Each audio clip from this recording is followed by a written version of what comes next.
براہ راست اس وقت آپ کو لیے چلیں گے کراچی میں اس وقت امیر جماعت اسلامی پریس کانفرنس کر رہے ہیں۔ انڈائریکٹ ٹیکسز کے ذریعے سے آپ دیکھیں بجلی میں بلوں میں ٹیکس لگا دیتے ہیں، آپ تنخواہوں سے ٹیکس کاٹ لیتے ہیں، آپ چینی آٹا دال پہ بھی لگا دیں گے، آپ صابن پہ پہلے لگائے ہوئے ہیں، سیلز ٹیکس بے شمار چیزوں پہ، یہ ٹیکس تو خود بخود جمع ہو جاتا ہے۔ اس میں FBR کیا کرتی ہے؟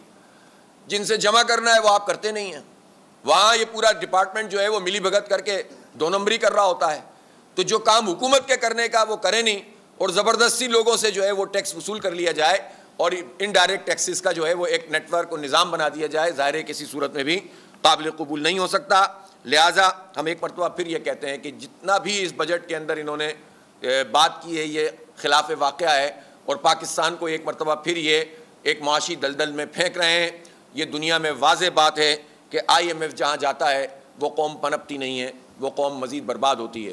اس کے تقاضے اور ہوتے ہیں، کچھ تقاضے تو وہ ہوتے ہیں جو ظاہر میں نظر آ رہے ہیں، وہ بھی تباہ کن ہوتے ہیں، لیکن کچھ تو انڈر دا ٹیبل یہ ڈیل کرتے ہیں، اور ہماری تہذیب، ہمارے نظریے، ہمارے عقیدے پہ بھی اس طرح کے اداروں کے ذریعے سے حملہ آور ہوا جاتا ہے۔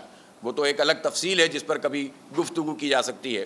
زراعت کے شعبے میں بھی جو عام کسان ہیں، آپ نے اس کے ساتھ جو سلوک کیا، گندم کی قیمت جو ہے پہلے فکس کی، اور وہ آپ کی پنجاب میں حکومت ہے، اور اس گندم کی قیمت کو فکس کرنے کے بعد آپ نے عین وقت پر کہہ دیا کہ ہم گندم جو ہے وہ نہیں خریدیں گے، پھر دھوکہ دیا کہ ہم سبسڈی کراچی دیں میں گے۔ امیر جماعت اسلامی پاکستان حافظ نعیم الرحمان پریس کانفرنس کر رہے ہیں۔ ان کا کہنا تھا کہ یہ تمام لوگ پاکستان کو معاشی دلدل میں دھکیل رہے ہیں۔ سبسکرائب کریں اور بیل دبائیں تاکہ کوئی خبر رہ نہ جائے۔